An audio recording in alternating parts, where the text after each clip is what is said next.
রক্ষা করার জন্য বাংলার হিন্দু মুসলিম বৌদ্ধ খ্রিস্টান যদি এক বেলা না খেয়েও থাকতে হয়, আমাদের এই স্বাধীনতা সার্বভৌমত্ব রক্ষার জন্য আমাদেরকে বাজেট বেশি করে দিয়ে মানুষ আমাদের স্বাধীনতা রক্ষা করতে পারে। স্পিকার, যে নতুন একটা উপজেলার আবির্ভাব ঘটেছে, এটাকে নবাবী উপজেলা বলা হচ্ছে। মাননীয় স্পিকার, আমি বগুড়ার শিবগঞ্জ উপজেলার কথা বলতেছি, যেখানে অন্য অন্য এলাকায় বাজেট পায় না, সেখানে এক উপজেলায় কি এক ক্যারিসমেটিক মিরাকল, সেখানে ৭৬ কোটি টাকা চলে যায়। মাননীয় স্পিকার, আগে আমরা শুনতাম আবার হিন্দুকেরা বলে যে এক সময় নাকি সবার আগে গোপালগঞ্জ। মাননীয় স্পিকার, এখন কি আমরা বলবো সবার আগে বগুড়া? মাননীয় স্পিকার, আমরা এই বাংলাদেশ চাই না। মাননীয় স্পিকার, সবার আগে যদি বাংলাদেশ হয়, প্রতিটা প্রান্তের মানুষের জন্য সমান ধরনের বাজেট বরাদ্দ থাকতে। মাননীয় স্পিকার, আমাদের প্রতিরক্ষা খাতে যথেষ্ট বরাদ্দ বা অস্ত্র থাকতো, আধুনিক অস্ত্র, তাহলে হয়তো আমাদের লোক দিয়ে আমরা একক কৃতিত্বেই আমরা স্বাধীনতা অর্জন করতে পারতাম। মাননীয় স্পিকার, যেমনটা যদি এটা হতো, যেমনটা আমাদের শহীদ প্রেসিডেন্ট জিয়াউর রহমান, তার একটা কামালপুর যুদ্ধের সময়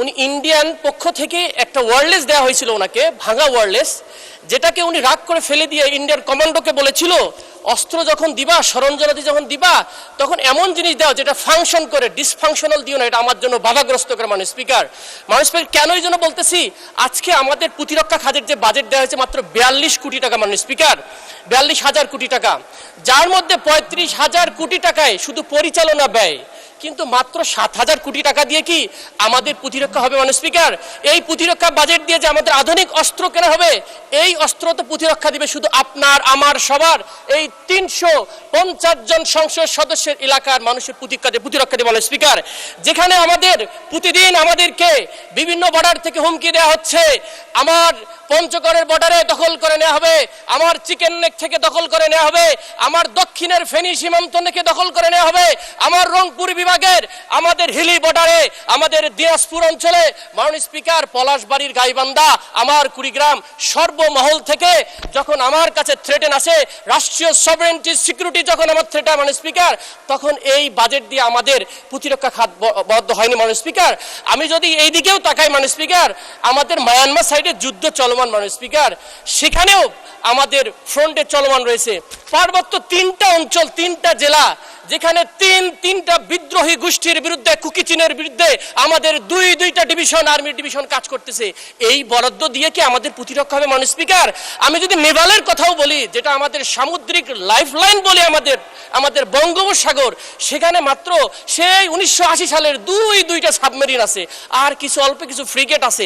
এই সক্ষমতা দিয়ে কি আমাদের সমুদ্র বন্দরগুলো রক্ষা করা যাবে? মাননীয় স্পিকার, সেখানে আমাদের দরকার ১ ডজনের অধিক ফ্রিগেট, কবচ, যত প্রকার আধুনিক সরঞ্জাম, সেগুলো নাই। মাননীয় স্পিকার, এই ৭,০০০ কোটি টাকা দিয়ে সে উন্নয়ন করা সম্ভব? মাননীয় স্পিকার, আমি যদি আমাদের আকাশ প্রতিরক্ষার কথা বলি, সেই চৈনিক বিমান 1960 সালের একটা ডিজাইনের আমরা শুধুমাত্র একটা বিমান দেখতে পারি, এটা F7 দেখতে পারি এবং MiG-29 দেখতে পারি, সেখানে আধুনিকরণ নেই। মাননীয় স্পিকার, আপনার যদি বাজেটের দিক দিয়ে তাকাই, পৃথিবীর অন্যান্য দেশের, ইন্ডিয়াতেও তার জিডিপি 2.5% দেয়, আপনার মায়ানমার জিডিপি 3.5% দেয়, পৃথিবীর অ্যাভারেজের আমরা দেখি 2.2% হচ্ছে বাজেট সামরিক খাতে, প্রতিরক্ষা খাতে, আমাদের সেদিকে নেই। মাননীয় স্পিকার, আমরা এই কথাটা বলতে চাই, এই আজাদি ভূমিকে রক্ষা করার জন্য বাংলার হিন্দু মুসলিম বৌদ্ধ খ্রিস্টান যদি এক বেলা না খেয়েও থাকতে হয়, আমাদের এই স্বাধীনতা সার্বভৌমত্ব রক্ষার জন্য আমাদেরকে বাজেট বেশি করে দিয়ে মানুষ আমাদের স্বাধীনতা রক্ষা করতে পারে। স্পিকার, আমাদের ক্যাপিটাল মার্কেটের, যেটা বললাম যে আমাদের বন্ডের ক্ষেত্রে একটা এক্সেমশন ছিল, যেটা আমাদের আলটারনেটিভ ফাইন্যান্সকে ডেভেলপমেন্ট করতো, কিন্তু সেই আপনার ট্যাক্স এক্সেমশনটা উঠাই না হলো, সুতরাং আলটারনেটিভ ফাইন্যান্সের ক্ষেত্রে আমাদের বাধাগ্রস্ত হবে। সে দৃষ্টিকোণ থেকে আমি মনে করি বাজেটের এই বিষয়টাকে আবার পুনরায় থিঙ্কিং করা। মাননীয় স্পিকার, আরেকটা একটু আমরা সাংবিধানিক ইস্যু থেকে আসি। সে বিষয়টা হলো, আমাদের সংবিধানের 89 ধারায় বলা হয়েছে গ্রান্ট, ডিমান্ড ফর গ্রান্ট, এবং 90 বিধিতে বলা হয়েছে, আর্টিকেলে বলা হয়েছে যে স্পেসিফিকেশন অর পারপাস লাগবে অথবা অ্যাপ্রোপ্রিয়েশন অ্যাক্ট লাগবে। মাননীয় স্পিকার, যার মাধ্যমে খাতটা কোন খাতে আপনি টাকাটা পাস করে নিচ্ছেন।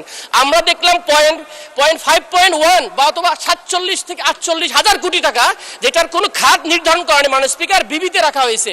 এটা এই বাজেটের একটা বড় ঘাটতি এবং এটা কনস্টিটিউশনের একটা ভায়োলেশন। আমি মনে করি এখান থেকেও আমাদের প্রতিরক্ষা খাতে বাজেট যেতে পারে। মাননীয় স্পিকার, আমার এলাকা সম্পর্কে কথা বলতেছে 2-4 মিনিট। আমার এলাকা বলার আগে আমরা ইদানিং একটা নিন্দুকেরা বলে যে নতুন একটা উপজেলার আবির্ভাব ঘটেছে, এটাকে নবাবী উপজেলা বলা হচ্ছে।